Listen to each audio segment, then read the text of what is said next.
Bienvenido a Brújula Ética, voces que transforman las empresas. Hola amigos, amigas, ¿qué tal? Bienvenidos, bienvenidas a una nueva emisión de nuestro programa Brújula Ética. En nuestro capítulo de hoy, Fernando Iwasaki, escritor, historiador, periodista y doctor en Historia de América, dialogó con Daniel Cano Díaz, especialista en análisis de datos, inteligencia artificial y gestión de proyectos. Ellos nos hablarán acerca del impacto del análisis de datos, de las métricas, de los indicadores en la vida cotidiana de las personas y, por supuesto, de la importancia de la ética en estos contextos. Esperamos que disfruten nuestro capítulo de hoy. ¿Cómo están? Nos encontramos en una nueva sesión de Brújula Ética, en este caso para conversar con Daniel Cano Díaz, que para nosotros en la Universidad Loyola Andalucía pues supone un invitado muy especial, porque Daniel ha pasado por nuestras aulas, porque Daniel en su ejercicio profesional es verdaderamente un embajador de los valores y de la formación que nosotros defendemos. Él se encuentra en este momento trabajando como consultor para Naciones Unidas en la Agencia de la Mujer. Él es especialista en analista de datos, en inteligencia artificial, en gestión de proyectos y, por supuesto, en la aplicación de todas estas tecnologías en los proyectos que lleva a cabo. Daniel, bienvenido a Brújula Ética. Muchas gracias, Fernando. Gracias por la invitación y feliz de compartir un poquito mi experiencia. Pues a nosotros nos interesaría muchísimo conversar con Daniel, dada su especialidad, acerca de cómo los principios éticos, el liderazgo responsable y la formación académica que ha recibido en Loyola en particular, pero en una universidad jesuita en general, le ha ayudado a realizarse como profesional.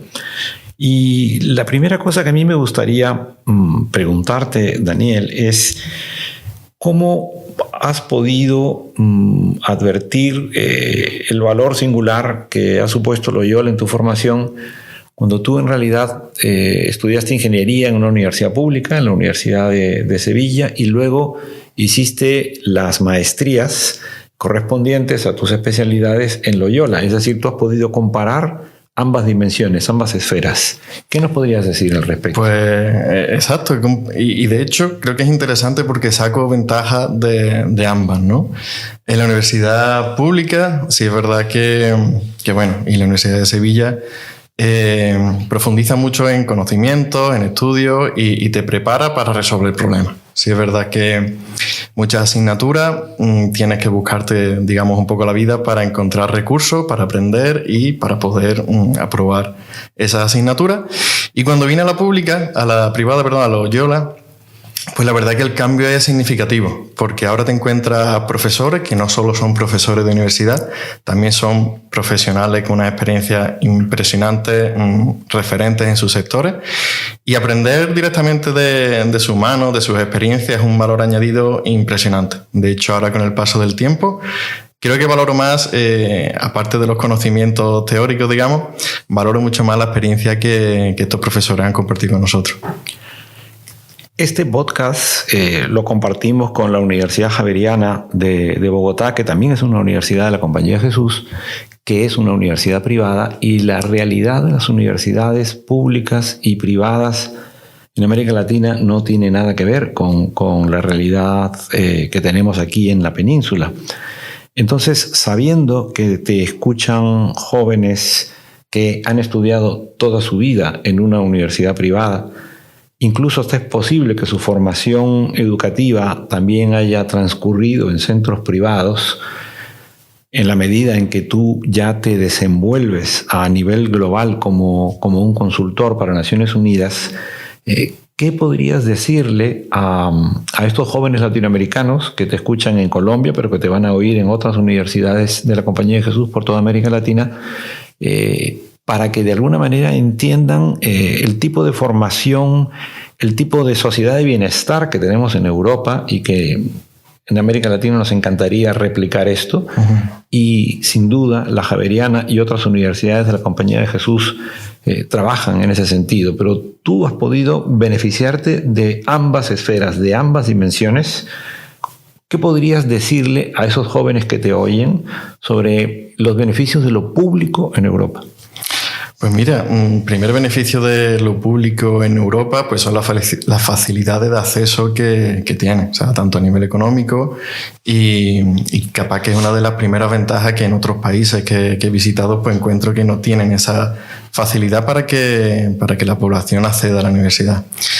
Y después, bueno, sí es verdad que la experiencia de tantos años tiene un valor también añadido y una reputación que consolida todo el esfuerzo de muchos años.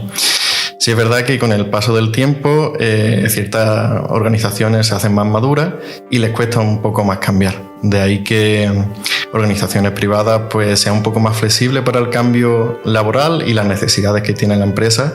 Tema que la pública pues se centra un poco en ámbitos más teóricos, también valores de esfuerzo y de constancia que son súper necesarios. Pero sí, a veces el equilibrio entre ambas creo que es una de las mayores fortunas que he tenido durante mi etapa universitaria. ¿Sabías que el liderazgo compasivo, según Chris Lowney, se basa en la empatía y el cuidado genuino hacia los demás, priorizando el bienestar de las personas por encima de los resultados inmediatos? Este enfoque promueve una cultura de apoyo mutuo y respeto, donde el éxito colectivo se alcanza mediante la inspiración y el ejemplo del líder. Has hablado de las dificultades de acceso y a mí esto me permite acercarme a las áreas de tu especialidad. Tú eres un analista de datos, tú eres alguien que trabaja con la inteligencia artificial y entonces mi acercamiento a estos mundos tiene que ver con la lectura de algunos libros. Por ejemplo, un sociólogo alemán, Stefan Mau, tiene un libro titulado The Metric Society, donde lo que nos dice es que el dadaísmo, este mundo en el que prácticamente todo está siendo sometido al análisis de las métricas, todos generamos métricas cuando navegamos por internet, cuando contratamos un seguro o tenemos un accidente o nos ponen una multa o nos evalúan como profesores por nuestras publicaciones. Todas esas métricas tienen un impacto en las posibilidades de acceso de muchas personas a un mejor puesto de trabajo, a una cuenta corriente, a distintas facilidades que ofrece en este momento la vida contemporánea. ¿Tú no sientes que es una gran responsabilidad el ser precisamente un profesional en esa área donde las métricas pueden también generar otro tipo de desigualdad? Muy buena pregunta. De hecho, estoy muy de acuerdo y en cuanto hablamos de análisis de datos, una cosa muy importante es que cuando tenemos indicadores nos dan indicios, no nos dan una muestra exacta de cuál es la realidad. Y tenemos que ser muy conscientes de las cosas que se miden, que hay muchas cosas que no se pueden medir y los sesgos que tiene la información con la que trabajamos. De hecho, cuando se habla en organizaciones, toma de decisiones basadas en datos, es fundamental tener todas las perspectivas encima de la mesa para tomar esas decisiones. Al final, indicadores, datos nos ayudan a tener ciertos aspectos, parte de piezas del puzzle, pero obvio que no es el puzzle entero. O sea, nos ayudan a componer un mapa que nos ayuda a tomar las mejores decisiones y es obvio que no podemos contabilizar con datos y hay muchas cosas que son subjetivas. Pero sí nos ayudan a medir tendencias, medir cambios y por ahí es por donde tenemos que ver. Igual que los avances con inteligencia artificial, se escuchan muchos dilemas éticos de si esto no va a acrecentar las desigualdades. Y sí, o sea, al final es una herramienta y como todas las herramientas se pueden utilizar en un buen sentido o en un malo.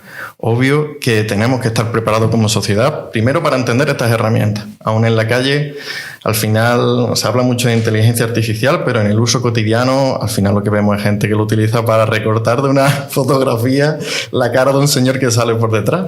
Y no somos conscientes del cambio disruptivo que estas herramientas están y van a seguir haciendo efecto en la sociedad y por ello tenemos que estar pendientes de que no se segue la información, tenemos que estar pendientes de que estas herramientas no se utilicen para cosas negativas. Pero sin embargo, el análisis de los datos, me imagino que hay un primer momento en el que la información que llega cuantificada tiene que luego desmenuzarse, pero a lo mejor esas tendencias que registra el analista de datos se pasan a un departamento de recursos humanos y ahí hay alguien que toma otra decisión. ¿Es así o está el analista de datos hasta el final diciendo como un Pepito Grillo, tener cuidado que la tendencia no tiene por qué ser esta? Bueno, como bien dice, al final esto es una cadena donde muchas personas, muchos equipos intentan hacer lo mejor que pueden, ¿no? Yo sí creo en que cada uno quiere dar lo mejor de sí mismo, pero sí es verdad que lo vemos en los telediarios todos los días. O sea, al final vemos como la misma información, la misma gráfica, dos políticos de vertientes totalmente diferentes sacan conclusiones totalmente diferentes de la misma información. Ahí es donde tenemos que concienciar y creo que es importante que introduzcamos este tema de análisis de datos para que la sociedad poco a poco vaya tomando conciencia crítica de cómo interpretar esos datos. Una de las cosas que a mí también me ha llamado la atención en este tema, del que tú eres un profesional y yo no, y por eso formulo estas preguntas, porque creo que la mayor parte de las personas pueden parecerse más a mí y ser más ignorantes, mientras que tenemos la fortuna de conversar contigo. Leí un libro extraordinario de una profesora de Harvard que se llama Shoshana Zuboff. Su libro se titula La era del capitalismo de la vigilancia. Esta profesora lo que dice es que hay 4 multinacionales que son prácticamente las que hacen acopio de información de todos los usuarios de redes, de internet, de telefonía móvil, de aparatos que suelen estar conectados a algún tipo de central, llámese termos de agua o alarmas de casa, por ejemplo, y que podemos afirmar que vivimos ya en una era en la que la vigilancia es tan grande que las métricas que genera esta información van orientadas a que otros profesionales prevean lo que va a ser la conducta del individuo a la vista de estas tendencias. ¿Piensas que efectivamente vivimos en la era de la vigilancia digital? Muy buena pregunta y al final, como decía, es una herramienta. Una herramienta se puede utilizar para cosas buenísimas. O sea, todo el análisis de datos que ahora se pueden hacer sobre enfermedades, sobre pacientes, analizar el historial y poder sacar conclusiones que mejoren esos tratamientos, que mejoren la calidad de vida.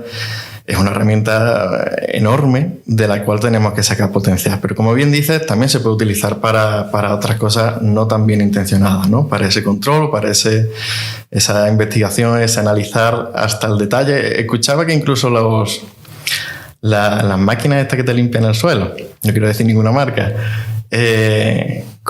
hacían el mapeo de las casas y esa información pues también para según qué tipo de mercados es información valiosa, ¿no? Y con esto te quiero decir que sí es verdad que siempre desde la historia los avances tecnológicos van un paso delante de la legislación. Y aquí es donde tenemos que ser conscientes y creo que de hecho ahora somos mucho más conscientes de que la información es poder, que la información de una persona tiene mucho valor y ya estamos viendo cada vez que entramos a una página web si tenemos que aceptar o rechazar las famosas cookies y bueno, también somos más conscientes y creo que en temas políticos cada vez sale más sobre la mesa en la gestión de esos datos y hay una vigilancia también contra estas personas que están utilizando malintencionadamente los datos. Hola, soy María Barceló Auger y después de una trayectoria profesional dedicada a la consultoría y al desarrollo de negocio en Price durante más de 20 años, decidí emprender mi propio camino como consultora independiente, como profesora y como inversora en proyectos de emprendimiento. Los años de experiencia corporativa me han permitido en esta última etapa profesional apostar por una carrera que no solo se enfoca en la consultoría, sino también en la docencia y en el emprendimiento. Quiero compartir con ustedes una reflexión sobre la integración de la vocación en la vida profesional y personal. Para mí, la vocación es mucho más que una elección de carrera, es una llamada al servicio y a contribuir a nuestro compromiso con la sociedad, a una mejor calidad de vida de las personas. Y en mi vida profesional trato de integrar esta idea siendo consciente de cómo mi trabajo puede impactar positivamente en otros, ya sea a través de la enseñanza, la consultoría o la innovación. Siempre busco que mis acciones estén alineadas con el bien común y la ética. En la parte de consultoría intento dar valor añadido a mis clientes, más allá de lo que me piden, y de crear relaciones a largo plazo. En cuanto a la vocación de servicio, está muy clara en la que nos dedicamos a la docencia, porque dar apoyo a los alumnos, tanto a los que piden más porque exceden sus capacidades o a los que se quedan atrás, es clave y además proporciona una satisfacción muy directa. Y por último, invertir con dinero y tiempo apoyando a los emprendedores supone también ese compromiso con la sociedad y supone además tener momentos de la verdad para decir las cosas como son, aunque no gusten, y ofrecer marcos éticos, especialmente orientados a la implantación de nuevas tecnologías como todas las que hay alrededor de la inteligencia artificial y el Big Data. Respecto a mi vida personal, bueno, esta visión de servicios se traduce en un compromiso con todos mis círculos directos, ¿no? Con la familia, con los amigos y un poco más allá con la sociedad, a través del tercer sector y de mi colaboración con ONGs. Busco constantemente un crecimiento personal para poder servir mejor a quienes me rodean y eso supone practicar la empatía, la escucha activa y la responsabilidad social de todo lo que nos rodea. En resumen, yo creo que se trata de vivir con propósito, ¿no? De lo que decía Víctor Frank, de dar un sentido a la vida. Y eso es la vocación de servicio con todo lo que nos rodea. Muchas gracias por escuchar y espero que esta reflexión sea útil para ustedes. Sí, pero por si acaso, para quienes nos escuchan en América Latina, a lo mejor la palabra vigilancia la estamos llevando a su grado de interpretación más terrorífico. Voy a descender un poco ese nivel. Hablabas de, por ejemplo, en la salud, en la medicina, pero por ejemplo, si soy una persona que va constantemente al médico y estoy continuamente solicitando, pues por ejemplo, bajas por enfermedad o por lo que sea, esa métrica que generan mis demandas de salud, por ejemplo, las puede tener una aseguradora que el día de mañana me pueden poner una prima más alta sin malicia, ¿no? Sin necesidad de que sean perversos ni me deseen ningún mal, pero me la pueden encarecer, o como ocurre en Alemania, que esto lo cuenta Stephen Mau en su libro, influye en lo que vas a percibir de pensión en la seguridad social. Es decir, que la seguridad social alemana ya tiene el registro de tu historial de bajas, de horas de trabajo, y en función de eso, la métrica te calcula la pensión que vas a recibir. Un profesor universitario no lo sabe, o debería saberlo, pero tiene un índice H en el Google académico, por ejemplo, que se supone que tiene que ver con sus publicaciones y las consultas. Puedes tener un índice H de 20 y eso es estupendo, o tener uno de 5 y eso se puede interpretar que es malo, pero lo que es clarísimo es que ese índice H se toma en cuenta para saber si te hacen profesor asociado, si te hacen titular, si te hacen catedrático, sin ninguna malicia, sin ninguna perversión. Pero eso sería vigilancia también para ti.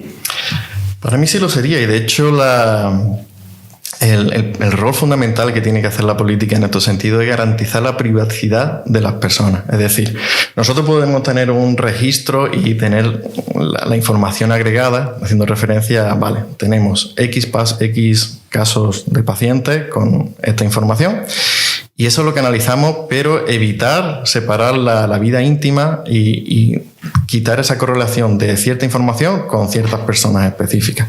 Ahí creo que durante los últimos años se ha avanzado mucho y es el camino la tendencia que deberíamos de seguir. Me ha gustado tu mención a la privacidad, porque el siguiente libro que me gustaría en este momento recordar es un libro de una profesora mexicana, es jovencísima, ella se llama Carissa Bellis, es filósofa, tiene 38 años y en este momento es profesora en Oxford. Ella es una especialista en inteligencia artificial y ha publicado un libro que se ha convertido en un libro muy importante. Privacidad es poder, es el título. Lo que ella defiende es que cuanto menos información compartamos en el mundo de las redes o en el mundo de las plataformas, verdaderamente seremos más inmunes a esa vigilancia, a esa medición. Entonces, en realidad mi pregunta, porque no tenemos por qué haber leído todos este libro, es, fíjate, la mirada de una filósofa. Y tú eres un hombre de ciencias, vienes de la ingeniería, y al mismo tiempo te has convertido en un técnico de análisis de toda esta información. Pero para mí estás más en el mundo de las ciencias exactas. Y luego hay una filósofa que reflexiona sobre esto. Quiero preguntarte por la interdisciplinariedad en tu área. La mirada de la gente de las humanidades, la mirada de la gente de la ciencia, y nos escuchan chicos y chicas de todas las especialidades. Y entonces puede haber aquí alguien de psicología, de sociología, de literatura, que al escucharte y saber que hay una filósofa experta en inteligencia artificial, puede sentirse atraída por la actividad que realizas. Exacto, y como bien dices, el mezclar ciencias diferentes, de ahí salen cosas súper positivas. Y cuando hablábamos de sesgo al principio, de oye, tenemos que tener en cuenta que la información siempre es sesgada. El tener miradas desde otras perspectivas es fundamental. Yo aquí recuerdo uno de los profesores del máster que nos decía: no seáis analfabetos universitarios. Y con esto se refería a, si ustedes sois ingenieros focalizado en temas de construcciones, no seáis analfabetos en el sentido de que solo sabéis de esto. O sea, y más en el día de hoy, donde todo se empieza a conectar y tenemos esta digitalización que nos ayuda a eso, tenemos que ser conscientes de todas las perspectivas. Y nos daba el consejo de que abramos los ojos a diferentes perspectivas, diferentes realidades que tenemos alrededor. Eso ya nos traslada al campo de la ética, que es un poco la gran prioridad de nuestro podcast.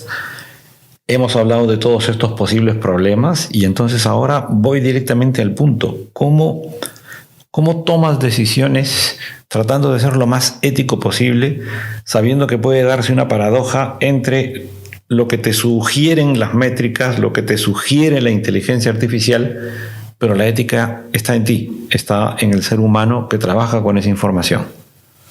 Muy buena pregunta y difícil de contestar. Yo creo que al final, a lo largo del día, la ética es algo transversal. Desde por la mañana hasta que nos acostamos, tomamos decisiones y siempre tratamos de tomar la mejor decisión posible con la información que tenemos. Sí es verdad que cuando tienes cierta información que no sabes, o contradictoria, o que ves que te falta para llegar a una conclusión, al final lo único que podemos hacer es tener presente esos sesgos y decir, oye, esta información nos dice tal, pero no sabemos qué es lo que pasa en estas circunstancias, y sobre todo compartirlas con compañeros. O sea, al final las decisiones ya son más de equipo y, como bien decía, equipos multidisciplinares. O sea, tenemos, y más en el ámbito en el que me muevo, con gente de diferentes países, diferentes contextos, diferentes backgrounds. Pues eso hace rico y minimiza un poco el riesgo que siempre tenemos a la hora de tomar decisiones.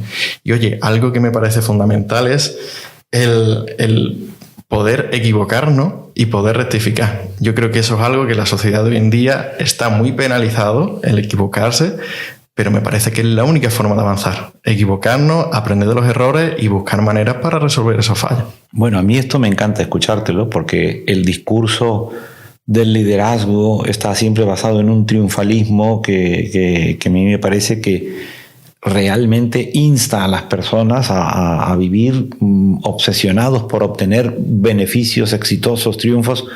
Se aprende del fracaso, se aprende del error, se aprende de la derrota, se aprenden de los malos momentos que tenemos absolutamente todos, ¿no?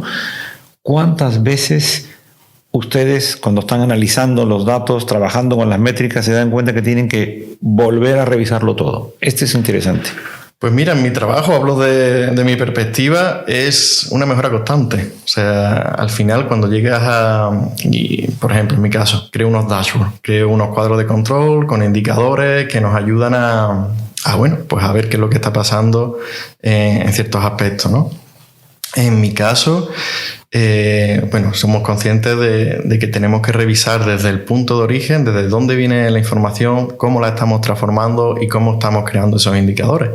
Y con el paso del tiempo y también haciendo un ejercicio de escucha muy activa, tanto de las personas que utilizan los indicadores que estamos creando, como no sé, si estamos hablando, se me ocurre el ejemplo de organizaciones donde hemos hecho gráficas con temas de desempeño, con temas de calidad, de escuchar de primera mano si está reflejando la realidad que ellos viven. y cuando nos dicen que hay ciertas cosas que no se están midiendo, poner el foco para intentar tener esa perspectiva también en cuenta. Brújula Ética. Voces que transforman las empresas. Vivir una vocación significa responder a las necesidades del mundo con nuestras habilidades y pasiones. No se trata solo de qué quiero hacer, sino de qué me pide la realidad social y cómo puedo contribuir a mejorarla. ¿Cuánto de esta necesidad de ser lo más justo, cuánto de esta necesidad de tener una mirada lo más humana posible sobre este mundo tan tecnológico, cuánto de esta necesidad de ponerse en el lugar del otro proviene de esto que en las universidades de la Compañía de Jesús y que aquí en Loyola queremos entronizar? ¿Cuánto proviene de esta cultura vocacional? Pues mira, yo creo que es el punto de partida. O sea, al final, cuando, yo que vengo del sector industrial, que he estudiado ingeniería y estaba enfocado en temas de industria, al final la vocación hace que te enfoques en lo que más te apasiona y al final tu objetivo es pues, sacar lo mejor de ti mismo, ¿no? Entonces, ahí es cuando en mi caso quise moverme de un sector industrial a uno más de la cooperación y con ese foco traer todo lo bueno que tengo de la parte industrial y ponerla al servicio. Y ahí en el ámbito jesuita, durante el máster tuve la oportunidad de hacer un voluntariado internacional, fui a Bolivia. Y de hecho ahí vi de primera mano jesuitas trabajando en misiones y haciendo una labor impresionante. Y ahí para mí es el ejemplo más claro de vocación que tengo presente en mi día a día. Cuando hablan de superhéroes, yo no me acuerdo de Spider-Man o de Batman. A mí se me viene a la cabeza Serafino Chiesa, Michelangelo, dos misioneros que están allí y que todo lo que hacen lo hacen por el servicio, por su vocación y todo gira en torno a eso. O sea, al final no ponemos en empeño, no ponemos en práctica nuestros conocimientos por algún sentido simplemente económico o por temas de ego, sino por esa vocación y en este caso vocación al servicio. ¿Estuviste en Oruro, La Paz, Cochabamba? ¿Dónde? Estuve entre La Paz y Cochabamba en un pequeño pueblo que se llama Cami y me siento súper afortunado de haber vivido esa experiencia. De hecho, los dos trabajos fin de máster, tanto del MBA como de la ingeniería, se enfocaron en temas de proyectos que están haciendo allí. Y ya te digo, súper agradecido. E intento ir de poco en poco. Creo que ya en total 1 año he pasado por allí. Pues te sugiero que tienes que ir a Tarija, donde hay un río que es el Guadalquivir. Bellísimo. Y está además hermanado con Sevilla. La Andalucía boliviana, dicen. Pues me gustaría hacerte una última pregunta, Daniel, porque has en este momento tocado un tema que me parece que le va a interesar a los estudiantes que se encuentran en este momento en las universidades latinoamericanas de la Compañía de Jesús. Tú has estado en Oruro, has estado en Cochabamba, has estado en Bolivia. Actualmente trabajas para Naciones Unidas, la sede de Nueva York, pero tú trabajas desde tu casa en un pueblo de la provincia de Huelva. Exacto. Podrías trabajar también desde Oruro y podrías trabajar también desde La Paz o desde el Beni, de cualquier lugar del planeta, y nos escucharán pues en Bucaramanga, en Bogotá, en Cartagena, en Cúcuta.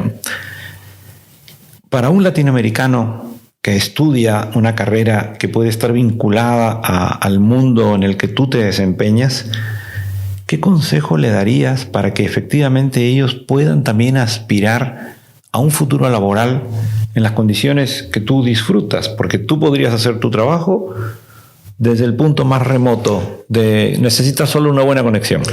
Y a veces tampoco que sea tan buena. Y a veces tampoco. Pues fíjate, esta pregunta a estos jóvenes les podría salvar la vida. Pues mira, y de hecho he trabajado desde Bolivia durante muchos meses y desde este pueblito de Cami. Por eso te digo que a veces la conexión no hace falta que sea tan buena.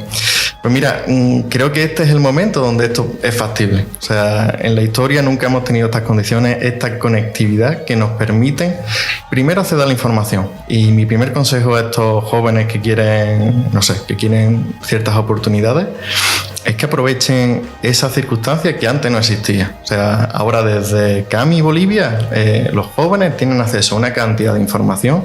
Lo que sí tenemos que estar es un poco atentos a cómo gestionar no solo el acceso, sino cómo encontrar buena información que sea de calidad y que les sea útil, ¿no? Pero sí es verdad que ahora hay mucho autoaprendizaje que antes no existía y son oportunidades que los jóvenes tienen que aprovechar. A mí me da miedo porque últimamente lo que veo es, ahora que existen estas conexiones, que existen estas oportunidades, al final tantísimos jóvenes, y yo me incluyo, pasamos horas y horas en redes sociales que quitan mucho el foco y no nos aportan muchas veces cosas positivas. De hecho, como decías antes, este idílico mundo donde todo es perfecto, que es lo que promueve las redes sociales, tampoco está sirviendo de ayuda a estos jóvenes. Entonces, bueno, intentar ser conscientes de las oportunidades que hay, de que la aprovechen, que las busquen, porque existen millones, y que ya la distancia geográfica ya no es un problema. Pues con esta respuesta de Daniel Cano vamos a despedirnos hoy. Te agradezco muchísimo, Daniel, que hayas podido conversar sobre ética, sobre inteligencia artificial, sobre datos en este podcast de la Brújula Ética. Muchas gracias, Fernando. Un placer. Hasta siempre. Brújula Ética es un podcast producido por la profesora Luisa Fernanda Manrique Molina de la Facultad de Ciencias Económicas y Administrativas de la Pontificia Universidad Javeriana en Bogotá y por Joaquín García Tapialarregui, director del área de Business de Loyola Leadership School de la Universidad Loyola en Sevilla. Financiado por el Paradigma Inspiracional 4.0 de la International Association of Jesuit Business School.